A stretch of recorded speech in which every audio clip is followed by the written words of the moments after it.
भक्त की अर्जी, बाबा की पर्ची। धर्मांतरण की लड़ाई बाबा के दरबार तक आई।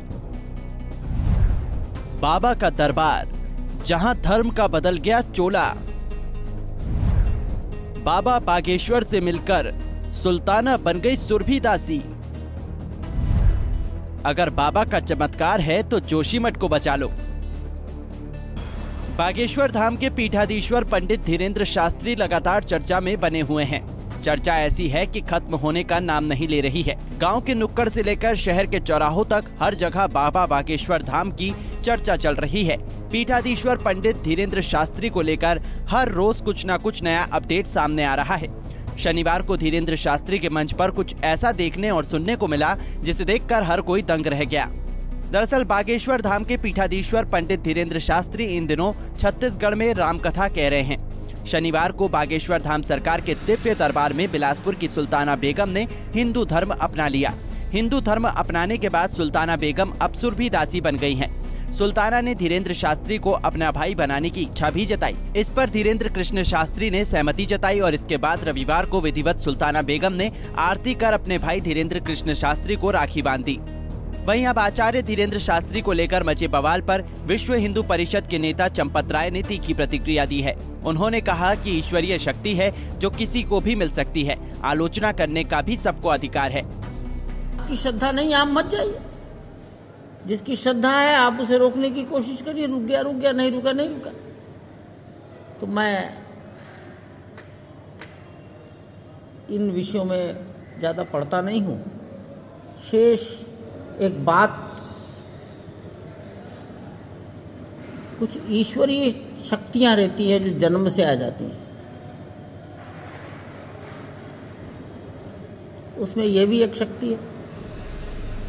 धर्मांतरण और घर वापसी को लेकर बाबा धीरेन्द्र कृष्ण शास्त्री को लेकर छत्तीसगढ़ के सीएम भूपेश बघेल ने भी तंज कसा है।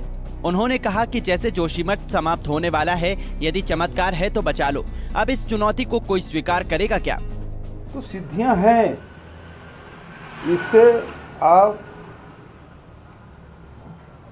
जो साधना क्षेत्र में सिद्धियां प्राप्त कर सकते हैं, लेकिन इसको चमत्कार दिखाना नहीं चाहिए। ये जादूगरों का काम है। इससे समाज में जड़ता आती है। ये उचित नहीं है। जितने ऋषि मुनि हुए हैं वो सब ने इसको रोका है कि इस प्रकार से चमत्कार नहीं दिखाना चाहिए, सिद्धियों का प्रयोग नहीं करना चाहिए। तो वही मैं कहना चाहूँगा, सिद्धियां हैं, इसमें कोई शक नहीं है। आप जाएंगे, मुसलमान जो पीर फकीर रहते हैं वो ताबीज़ देते हैं, चमत्कार हो जाता है। ईसाइयों में वो क्या बोलते हैं, वो चंगाई सभा, उसमें भी वही चमत्कार है, उसमें भी चमत्कार है, ये भी चमत्कार है। तो ये चमत्कार से समाज में जड़ता आती है। इसे एवॉइड करना चाहिए। ज्ञान की बात है लोगों के जीवन में, क्योंकि इससे कोई समाज का भला नहीं। जैसे कहा ना, जोशीमठ अब समाप्त होने वाला है, यदि चमत्कार है तो बचा लो। अब इस चुनौती को स्वीकार करेगा क्या? वहीं अब बागेश्वर धाम के पीठाधीश्वर पंडित धीरेन्द्र शास्त्री पर शंकराचार्य स्वामी अविमुक्तेश्वरानंद ने तीखा हमला किया है। शंकराचार्य ने कहा है कि पंडित धीरेन्द्र कृष्ण शास्त्री इस समय रायपुर में हैं और हम बिलासपुर में हैं। कोई संत मनमाना बयान नहीं दे सकता है। मैं खुद भी ऐसा नहीं कर सकता हूँ। आपके पास अलौकिक शक्तियाँ हैं तो धर्मांतरण रोकिए, घरों के झगड़े सुलझाइए, लोगों में सुमति लाइए। यदि वो अपने चमत्कार से आत्महत्या रोक दे और समाज में शांति स्थापित करे तो हम चमत्कार मानेंगे। चमत्कार दिखाने वाले हम उनको फूल बिछाएंगे कि आओ और ये जो मकान में दरार आ गई है, हमारे मठ में आ गई है, उसको जोड़ दो। फूल बिछा करके उनको ले आएंगे और फिर झुक करके पलकों पर बिछा करके उनको वापस करेंगे। दिखाओ ना चमत्कार। हम लोग तो, सारे देश की जनता चमत्कार चाहती है कि कोई चमत्कार हो जाए। कहाँ हो रहा है चमत्कार? एक नारियल जो पहले से हम लाए हैं उसमें से हम चुनरी निकाल दें, कौन सा? अच्छा मान लो चुनरी नहीं, उससे सोना निकल जाए गोला, उससे जनता का क्या भला होगा?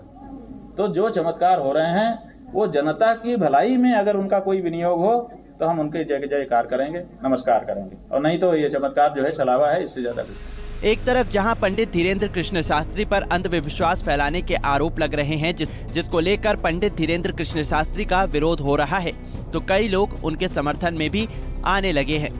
इसी कड़ी में दिल्ली में पंडित धीरेन्द्र कृष्ण शास्त्री के समर्थन में लोग सड़कों पर उतर आए और बाबा के समर्थन में जमकर प्रदर्शन किया। तो वहीं बीजेपी नेता कपिल मिश्रा ने पंडित धीरेन्द्र कृष्ण शास्त्री का समर्थन करते हुए कहा है कि कुछ लोगों के पेट में दर्द हो रहा है कि बाबा बागेश्वर महाराज धर्म परिवर्तन और लव जिहाद क्यों रोक रहे हैं, घर वापसी क्यों करा रहे हैं। देखिए, जिस दिन उन्होंने आदिवासी समाज के लोगों की घर वापसी कराई और लव जिहाद के ऊपर सवाल खड़े किए, उसी दिन निश्चित हो गया था कि इनके ऊपर हमले होंगे। जो भी कोई धर्मगुरु या कथावाचक धर्म के सामने आने वाली असली चुनौतियों के बारे में बात करेगा, उसको टारगेट किया जाएगा, उसके ऊपर हमले होंगे। और इसीलिए हमारा ये कर्तव्य है कि हम ऐसे धर्मगुरु के समर्थन में खड़े हो। नागपुर से वो ये कह रहे हैं कि बढ़ावा तो मत चाहिए, जिसकी आस्था नहीं है वो ना जाए, जिसकी आस्था है वो जा रहा है। और जिसको लगता है कि अंधविश्वास के खिलाफ बोलना जरूरी है, वो पहले जाके ऐसे फादर्स, नकली फादर, उनके खिलाफ जाके बोले, जो बोल रहे हैं हालेलुया बोलो एड्स ठीक हो जाता है, हालेलुया बोल के कैंसर ठीक हो जाता है, टीबी ठीक हो जाता है। उससे बड़ा फ्रॉड क्या हो सकता है? ऐसे मुल्ला मौलाना जो पानी की पिचकारी लेकर भूत भगाने का दावा कर रहे हैं, उससे बड़ा फ्रॉड क्या हो सकता है? तो आप लोग उनके बारे में चर्चा करें। उसके बाद बागेश्वर धाम जी ने तो ऐसा कोई चमत्कार का दावा भी नहीं किया है, तो उनके खिलाफ ये आरोप क्यों? आस्था के साथ हिंदू धर्म में विश्वास करते हुए अगर कोई अपने पूर्वजों के धर्म में वापस आना चाहता है और कोई धर्मगुरु इस संबंध में काम कर रहा है, तो हम सबका कर्तव्य है कि हम उसका समर्थन करें। आपको बता दें कि महाराष्ट्र के नागपुर में श्री रामचरित्र चर्चा का आयोजन हुआ था, जहां धीरेन्द्र कृष्ण शास्त्री का दरबार लगा था। इस दौरान अंधश्रद्धा उन्मूलन समिति ने धीरेन्द्र कृष्ण शास्त्री पर जादू टोने और अंधविश्वास फैलाने का आरोप लगाया था, जिसके बाद बागेश्वर धाम के पीठाधीश्वर पंडित धीरेन्द्र शास्त्री को लेकर चर्चा तेज हो गई है। Bureau report, Punjab Kesari TV. हमसे जुड़े रहने के लिए हमारे YouTube चैनल को सब्सक्राइब करें और नई वीडियो की नोटिफिकेशन के लिए बेल आइकॉन को दबाएं।